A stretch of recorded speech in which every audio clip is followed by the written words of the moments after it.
வணக்கம் நேயர்களே. விஆண்டனி நடிப்பில் வெளிவந்த சக்தி திருமகன் திரைப்படத்தோட விமர்சனம் பார்ப்போம். இது அவருடைய 25வது படம். பொலிட்டிக்கல் த்ரில்லராக இப்படம் உருவாகியுள்ளது. படத்தின் தொடக்கத்தில் ஒரு பழங்குடி பெண் கற்பழித்து கொலை செய்யப்படுகிறார். அவருக்கு பிறந்த குழந்தைதான் கதாநாயகன் விஜய் ஆண்டனி. அப்படியே வருடங்கள் ஓடி 2025-இல் கதைக்களம் நடக்கிறது. விஜய் ஆண்டனி பல பேர் வீட்டில் கிடைத்து வேலையை செய்துவிட்டு இத்தனை வருடங்கள் வாழ்க்கையை நடத்தி வருகிறார்.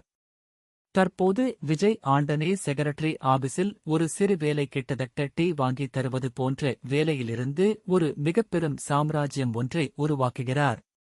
தமிழகத்தில் கவர்மெண்ட், தமிழக அரசியல் யாருக்கு எது வேண்டுமானாலும் போன் காலிலேயே முடித்து அதற்கான கமிஷனை எடுத்துக் கொள்கிறார். இப்படி ஒரு சிஸ்டத்தை விஜய் ஆண்டனி உருவாக்கி வைத்துள்ளார். டிரான்ஸ்ஃபர், கருப்பு பணத்தை வெள்ளையாக மாற்றுவது என இவர் செய்ய முடியாத வேலையே இல்லை. அதை வைத்து 6000 ரூபாய் கோடிகளுக்கு மேல் சம்பாதிக்கிறார். இப்படி நன்றாக சென்று கொண்டிருக்கும் விஜய் ஆண்டனியின் வாழ்க்கை ஒரு மத்திய அமைச்சருக்கு வேலை பார்த்து தரும்பொழுது மாட்டிக்கொள்கிறார். ஒரு பிரச்சனையால் இதற்கு முன் இவர் வேலை பார்த்த நபர்களுக்கும் சிக்கல் ஏற்பட அனைத்து தரப்பும் அவரை ரவுண்ட் கட்ட, இதிலிருந்து விஜய் ஆண்டனி எப்படி மீண்டார் என்பதே மீதிக்கதை. விஜய் ஆண்டனி இம்மாதிரி கதாபாத்திரத்தை நான், சலீம், பிச்சைக்காரன் போன்ற திரைப்படங்களில் செம்மையாக நடித்திருப்பார். இக்கதாபாத்திரத்திற்கு தேவையான சிறப்பான நடிப்பை வெளிப்படுத்தியுள்ளார்.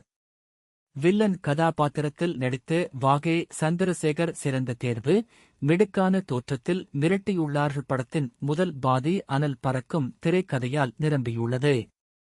இது படத்தின் பெரிய பலமாக அமைந்துள்ளது. ஒரு மீடியேட்டர் பெரிய எம்பி வால் கூட முடியாத விஷயத்தை எப்படி முடித்து வைக்கிறார் என்பதை காட்டிய விதம் பிரமிப்பு. ஆனால் அதனை இரண்டாம் பாதியில் கொடுக்க தவறியிருக்கிறார் இயக்குனர். லாஜிக் மீறல்களை தவிர்த்து இருக்கலாம். இரண்டாம் பாதியில் அதிகம் வசனங்களால் திணித்து இருப்பது சற்று சோர்வை கொடுக்கிறது.